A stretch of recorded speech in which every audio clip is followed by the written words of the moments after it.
The Crowned Prince of Ijebu, Part 14, The Council in Shadows. The morning sun filtered through the ornate windows of the royal council chamber. Prince Wael stood tall in his white agbada, the golden royal emblem embroidered into the fabric shimmering in the light. The Ijebu Renaissance project had been launched barely a month ago, but already the winds of change had begun to stir. Roads were being surveyed, architects had flown in from Lagos, and even international investors were calling to express interest in his vision. But not everyone in the kingdom shared his excitement. The Council of Elders sat around the horseshoe-shaped table, their faces carved in stoicism. Chief Olawofela, the Oniroko of Ijebu's eastern quarter, cleared his throat and addressed the young king. "Kabiesi," he said, bowing his head slightly.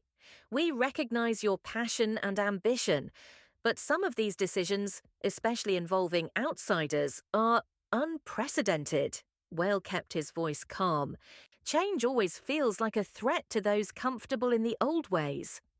A murmur ran through the room. Chief Adigbite, the oldest among them, leaned forward. "Your father would have consulted us before signing off on such projects.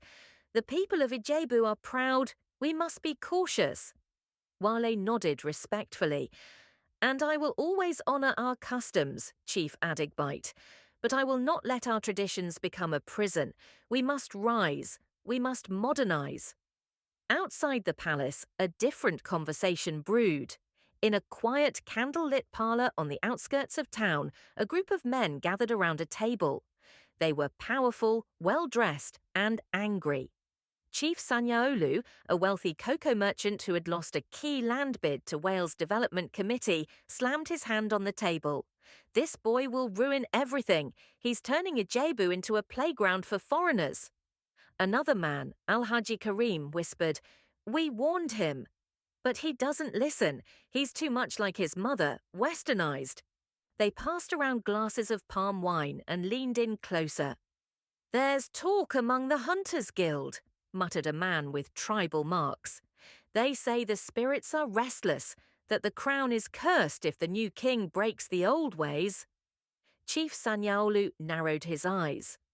"Then perhaps it's time we reminded the prince that crowns can be heavy, and they can also fall." Back in the palace, Wael stared out of his balcony at the sprawling view of Ijebu. Michelle stood beside him, her hand brushing his. "That meeting didn't go well, did it?" she asked. He shook his head. "They fear what they don't understand, and worse, some of them stand to lose power if this works." She looked up at him. "And what will you do?" Wael turned, the fire in his eyes brighter than ever. "I'll prove them wrong. I'll give this town a future it deserves, even if I have to fight every step of the way." Far below the balcony, in the shadows of the royal garden, a figure in a dark wrapper moved silently. Listening, watching, plotting. Part 15. Drops later today.